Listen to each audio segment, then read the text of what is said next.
శతాబ్ది జాగృతి నుండి సంఘాన్ని తీర్చిదిద్దిన గురువులో ఇవాళ 4వ రోజు మనం తెలుసుకోవాల్సిన విషయాలు తెలుసుకుందాం. శ్రీనగరు కాశ్మీరు విలీనం అన్నమాట. అంటే శ్రీనగర్కి మహారాజు గారేమో హిందువు, ఆయన పేరు హరిసింగ్, రాజా హరిసింగ్ అంటారు. ఆయన కొడుకు కరణ్ సింగ్. ఈ కరణ్ సింగ్ తర్వాత మన స్వతంత్రం వచ్చిన తర్వాత కాంగ్రెస్లో ఉండి తర్వాత ఒక మంత్రిగా కూడా చేశాడు. అయితే ఈ రాజా హరిసింగ్ ఏమో హిందువు, కానీ అక్కడ ప్రజలు ఎక్కువ మంది ముస్లింలు. అందుచేత దాన్ని ముస్లింలదే ఆధిక్యం కాబట్టి కాశ్మీర్ని పాకిస్తాన్లో విలీనం చేయాలని చాలా కుట్రలు జరిగినాయి అన్నమాట అప్పుడు. ఎందుకంటే ఏ జనాభా ఎక్కువ ఉంటే ముస్లింలు ఎక్కువ ఉంటే పాకిస్తాన్లోనూ, హిందువులు ఎక్కువ ఉంటే ఇండియాలో కలవాలనే ఒక ఆలోచన వచ్చిందనమాట. మరి ముస్లింలది వేరే రాజ్యమని కోరాడు కదా జిన్నా, అందుచేత ఆ కుట్ర జరిగింది. అయితే రాజా సింగ్కి వ్యతిరేకంగా, రాజా హరిసింగ్కి వ్యతిరేకంగా నేషనల్ కాన్ఫరెన్స్ నాయకుడు షేక్ అబ్దుల్లా కూడా ఆందోళన జరిపాడు. అయితే అప్పుడు నెహ్రూ గారు వాస్తవంగా ఏం చేయాలంటే షేక్ అబ్దుల్లాకి మద్దతు ఇవ్వకుండా రాజా హరిసింగ్కి ఇవ్వాలి. కానీ రాజా హరిసింగ్తో విభేదాభిప్రాయాలు ఉన్నటువంటి నెహ్రూ ఏం చేశాడంటే షేక్ అబ్దుల్లాకి మద్దతు ఇచ్చాడు. అంటే కాశ్మీరు మన కాదు, అక్కడ కలవాలి, పాకిస్తాన్లోనే కలవాలనే భావంతో నిమ్మకు నీరు ఎత్తినట్టు ఊరుకున్నాడు అనమాట నెహ్రూ గారు. ఒక విధంగా రాజా మనసులో మాత్రం సంశయం ఉంది. అదొక విపత్కర పరిస్థితి అనమాట. ఆయన ఏమి ఇక్కడ కలవాలని చూస్తున్నాడు, ఆయన అక్కడ కలపాలని చూస్తున్నాడు. కాశ్మీర్ రాజు వచ్చాడు ఇక్కడికి, ఢిల్లీ ప్రభుత్వంతో మంతనాలు కూడా చేశాడు. అంటే నెహ్రూ గారితోటి, నెహ్రూనే కదా ప్రధానమంత్రి అప్పుడు. అయితే అక్టోబర్ 18, 1947 నెహ్రూతో చేసిన చర్చలు విఫలమయ్యాయి. అంటే కలుపుకోవటానికి ఆయన సిద్ధపడలా. రాజా హరిసింగ్ సిద్ధపడ్డా, నేను నా రాజ్యాన్ని నీలో ఇక్కడ కలుపుతున్నానయ్యా భారతదేశంలో అంటే ఆయన ఒప్పుకోలేదన్నమాట నెహ్రూ గారు. అంటే అబ్దుల్లా అభిప్రాయం కావాలన్నాడు. వాడు ఎందుకు ఊరుకుంటాడు, వాడు కాశ్మీర్ పాకిస్తాన్లో కలపాలంటాడు వాడు.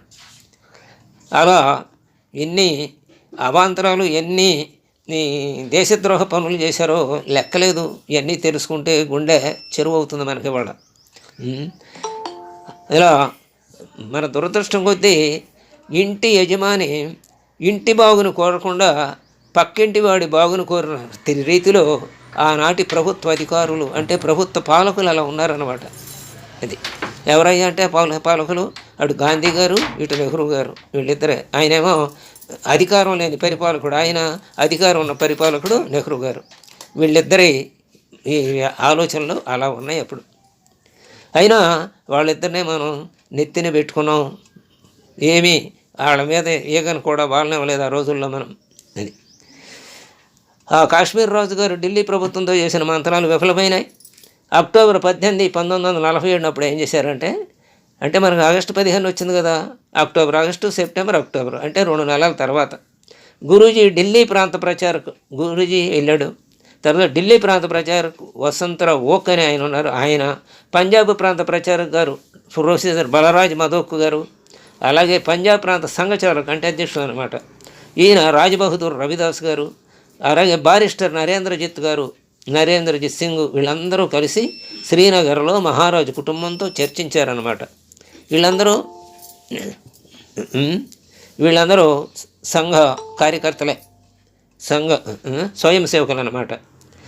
ఆయన సంస్థానాన్ని భారత్లో విలీనం చేయాలని ఒప్పించారు ఆయన. ఆ తర్వాత ఢిల్లీ వెళ్ళారు, ఉప ప్రధాని కలిశారు. అప్పుడు ఉప ప్రధాని ఎవరయ్యా అంటే మన సర్దార్ వల్లభాయ్ పటేల్, హోంమంత్రి ఉప ప్రధాని, అలాగే హోంమంత్రి కూడా ఆయనే. సర్దార్ పటేల్ని కలిశారు, ఈ పరిణామాలన్నీ వివరించారు. ఆ తర్వాతనే జమ్మూ కాశ్మీర్ భారతదేశంలో విలీనమైన ప్రక్రియ పూర్తయిందన్నమాట. ఇంత కష్టపడాల్సి వచ్చింది సంఘ కార్యకర్తల వల్లనే ఆ రోజున కాశ్మీరు భారతదేశంలో విలీనమైంది. ఇక నిరంతర ప్రగతి, మరి ఇన్ని కష్టాల్లో ఉన్న ప్రగతిని సాధించాలి కదా. అందుకనే ఒకవైపు దేశ విభజన, ఇంకోవైపు శరణార్థుల, అక్కడి నుంచి వేల కొద్ది కాదు లక్షల కొద్ది శరణార్థులు అటు తూర్పు పాకిస్తాన్ నుంచి ఇటు పశ్చిమ పాకిస్తాన్ నుంచి వచ్చేస్తున్నారు మనకి హిందువులు. అక్కడ ఉండనివ్వట్లేదు అన్నమాట వాళ్ళు. అలా ఇంకా కొంతమందిని చంపేసి రైళ్లలో కుక్కి పంపించారు కూడా. రైళ్ళు బోగీలు నిండిపోయినాయి, అలాంటి శవాలతో వచ్చింది ఒక బండి. మరి మనలో ఎంతమందికి తెలుసు ఈ విషయం? అంతలోనే అంటే బిడ్డ పుట్టాడు అమ్మాయికి, ఆనందమే మరి. అయితే అంతలోనే యజమాని కన్ను మూశాడు. మరి అప్పుడు ఒంటరిదైన తల్లి పరిస్థితి ఏమిటి? అలాంటి పరిస్థితి సంఘ ఆద్య సర్సంచాలకు గురూజీ గారి పరిస్థితి ఈ మాట అన్నాడు అనమాట. బిడ్డ పుట్టింది, తండ్రి చనిపోయాడు, తల్లి ఒంటరిదయ్యింది. అలాంటి పరిస్థితి నాది. ఇప్పుడు దేశం విభజన జరిగింది, స్వాతంత్రం వచ్చింది, బాగానే ఉంది. ఓ పక్కన విషాదం, ఓ పక్కన స్వాతంత్రం వచ్చిందని ఆనందం. విషాద ఆనందాల కలయిక అనమాట అది. ఏది సరిగా ఆలోచించేవాడికి. కానీ మన పరిపాలకులకు అదేమీ లేదు. అక్కడ హిందువులందరూ బాధపడుతున్న వాటిని గురించి పట్టించుకోరు. స్వతంత్ర భారతం అంటూ బ్రహ్మాండంగా విందులు చేసుకున్నారు అప్పుడు. అంతమంది హిందువులు అలా ఇదైపోయినా. అలా బాధపడింది ఎవరంటే సంఘ కార్యకర్తలు, సంఘం. లభించిన స్వాతంత్ర్యంతోనే మాతృభూమి పట్ల శ్రద్ధతో కలిసి పనిచేసినప్పుడే దేశ పురోభివృద్ధి సాధ్యమన్న ఆశయంతో గురూజీ దేశ పర్యటన ప్రారంభించాడు. అయితే అయిపోయింది మరి. ఒంటరి పరిస్థితి ఒంటరి తల్లి అయిన పరిస్థితి వచ్చినా మరి పురోగతి సాధించాలంటే, అభివృద్ధి సాధించాలంటే మొత్తం పర్యటన చేయాలని గురూజీ ప్రారంభించారు దేశ పర్యటన. పూణేలో పరశురామ్ ఖాన్ క్రీడా ప్రాంగణంలో జరిగిన భారీ సభలో 1,00,000 మంది హిందువులు పాల్గొన్నారు. పూనాలో జరిగితే ఆ పరశురామ్ ప్రాంగణంలో, పరశురామ్ ఖాన్ ప్రాంగణం అది, 1,00,000 మంది పాల్గొన్నారు ఆ రోజుల్లో. 1,00,000 మంది హిందువులు పాల్గొన్నారు. మరోపక్క అకోలాలో జరిగింది, విదర్భ ప్రాంత శిబిరం అనమాట. అకోలాలో జరిగింది. 10,000 మంది గణవేషధారకులు అంటే స్వయం సేవకులు, యూనిఫామ్ల శైలి 10,000 మంది స్వయం సేవకులు పాల్గొన్నారు. అలాగే బొంబాయి శివాజీ మైదానంలో 10,000 మంది స్వయం సేవకులు పాల్గొన్నారు. ఇంకా 75,000 మంది ఇతరులు దీనికి వచ్చారనమాట, ఆ సభకి, ఆ స్వయం సేవకుల దీనికి పాల్గొన్న శిబిరాలకి చూడటానికి. ఇక మహాకోసల ప్రాంతంలో ఆ రోజుల్లో 600 శాఖలు నడిచాయి. అలాగే 35,000 మంది స్వయం సేవకులు ఉన్నారు ఆ రోజుల్లో. ఆంధ్రప్రదేశ్లో ఒక్క గుంటూరు జిల్లాలోనే గురూజీ పర్యటనలో 31 శాఖలు నడిచినాయి. 3,000 మంది స్వయం సేవకులు గుంటూరు జిల్లాలోనే పాల్గొన్నారు.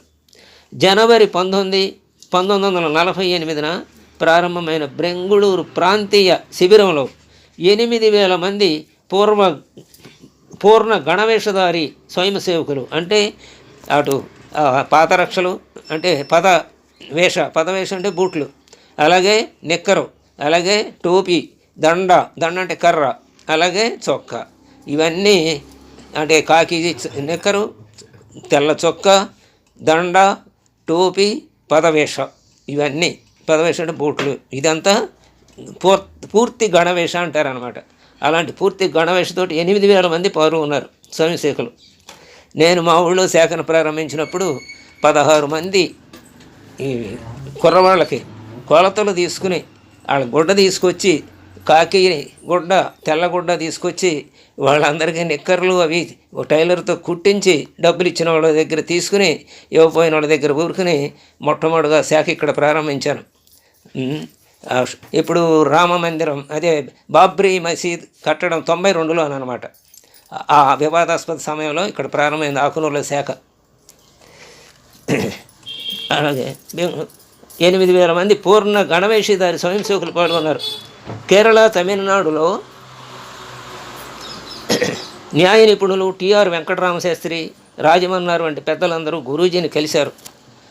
స్వాతంత్ర్యం అంటే కేవలం అధికారం సంపాదించటం కాదు, స్వతంత్రం అంటే విదేశీ బానిసత్వం నుండి విముక్తి పొందటం. మన ఇంటికాడి నుంచి పెత్తనం చేసి ఆయన పంపించేసాం. మన నాన్నగారు ఉన్నాడు, మన నాన్నగారు పెత్తనం చేయాలని మనం కోరుకుంటే మన నాన్నగారు ఏం చేస్తున్నాడంటే మళ్ళీ ఆ పంపించిన ఆయన ఎవరైతే పెత్తనం చేశాడో ఇంతకుముందు ఆయన మాటే వింటున్నాడు, అన్నీ ఆయన చెప్పినట్టే చేస్తున్నాడు. అప్పుడు ఇంకా మన ఇల్లు మన నాన్నగారి స్వతంత్రంతో చేసినట్టు ఏమవుతుంది?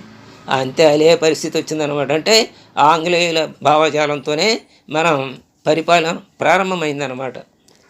స్వతంత్రం అంటే విదేశీ బానిసత్వం నుండి విముక్తి పొందటం. అంతేకాదు, జాతీయ జీవనంలో స్వతంత్రంతో అంటే సొంత ఆలోచనతో, భారతీయ పరంపర ఆధారంగా హిందూ జీవన తత్వజ్ఞానంతో ప్రగతిని సాధించటానికి స్వరాజ్యం ఒక వ్యవస్థ మాత్రమే అంటూ గురూజీ మార్గదర్శనం చేశారు.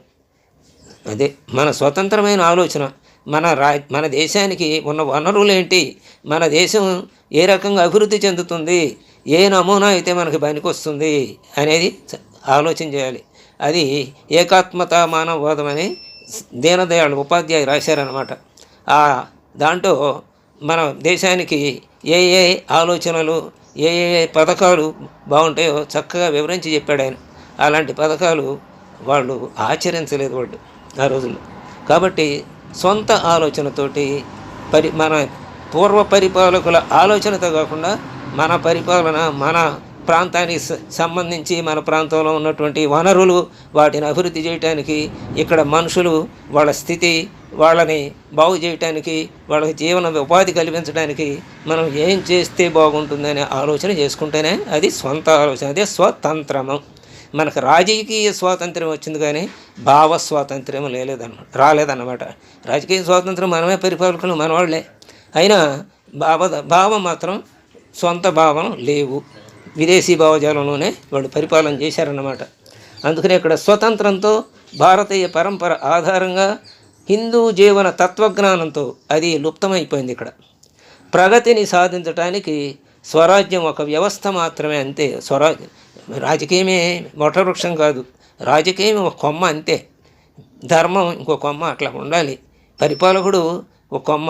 ఇదివరకు రాజులు ఏం చేసేవాళ్ళు, సింహాసనం ఎక్కేటప్పుడు మంత్రదండం ఉండేది గురూజీల చేతిలో. ఆ మంత్రదండంతో ఆ రాజుగారి నెత్తి మీద 3 సార్లు కొట్టేవాళ్ళు. ధర్మ పరిపాలన చేయి జాగ్రత్త అని చెప్పటం కోసం, జాగ్రత్తగా ఉండమని. ఆ ధర్మం నశించిందన్నమాట. అలాంటి ధర్మం నశించింది పరిపాలకుల్లో. మనకు స్వరాజ్యం అంతకుముందు లేదు, ఆ తర్వాత కూడా లేదు. అలా హిందూ జీవన తత్వజ్ఞానంతో ప్రగతిని సాధించడానికి స్వరాజ్యం ఒక వ్యవస్థ మాత్రమే అన్నారన్నమాట ఆయన.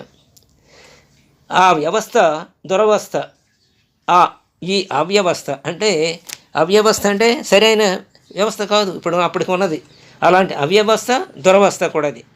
మనకి స్వాతంత్రం వచ్చే సమయానికి మనకున్న పరిస్థితులు అనమాట. అలాంటి పరిస్థితులను చూసి మన మనసులలో మన సమాజ బంధువుల పట్ల ద్వేషం పెరగకూడదు. అంటే ఎవరైతే పరిపాలకులు ఉన్నారో వాళ్ళ పట్ల ద్వేషం పెరగకూడదు. ఎందుకని వాళ్ళు మన వాళ్ళే. ఇదివరకు చెప్పుకున్నాం కదా, 32 పళ్ళలో నాలిక, 32 పళ్ళని నాలుకలో కొరకు పెడితే నాలిక కోసం వాటిని ఉడకబెట్టుకోం కదా అని. అందుకనే అదే సిద్ధాంతంతో గురూజీ గారు ఆ మాట. అందుకని బంధువుల పట్ల ద్వేషం పెంచుకోకండి, వాళ్ళని సరి చేయడానికి ప్రయత్నించండి అని చెప్పారనమాట. మన ఇంట్లో మన పిల్లల్లో ఎవరైనా దారి తప్పితే వాడిని బయటికి పంపిస్తాం కదా, వాడిని ఇంట్లోనే ఉంచి సంస్కరించడానికి ప్రయత్నిస్తాం మన శాయశక్తుల నయానా భయానా. అలా ఆ భావనతోనే కలిసి దేశ ఔన్నతికై పనిచేయాలని గురూజీ పిలుపునిచ్చారు. మరి మిగతా పార్టీలు ఏం చేస్తాయి, కొంచెం వాళ్ళకి అధికారం పోతే పక్కకి రోజుకొక నిరసన తెలుపుతుంటారు. రోజుకి కొంతమందిని జాగ్రత్తిస్తారు, కుర్రాళ్ళని, వాళ్ళకి రాళ్ళే ఇస్తారు. ఇది ప్రభుత్వ ఆస్తులమైన, ప్రభుత్వ వాటి మీద, ప్రైవేట్ వాటి మీద, అన్నిటి మీద కూడా అదే చేస్తారు. కాబట్టి మన దేశం ప్రగతి సాధించాలంటే మన దేశంలో మనకి అవ్యవస్థ, దురవస్థ ఉన్న వాటిని తట్టుకుంటూ వాటిని సంస్కరించడానికి మనం పని చేయాలి అని చెప్పారనమాట. ఆ తర్వాత గాంధీ హత్య అది జరిగింది. దాని గురించి రేపు తెలుసుకుందాం. స్వస్తి.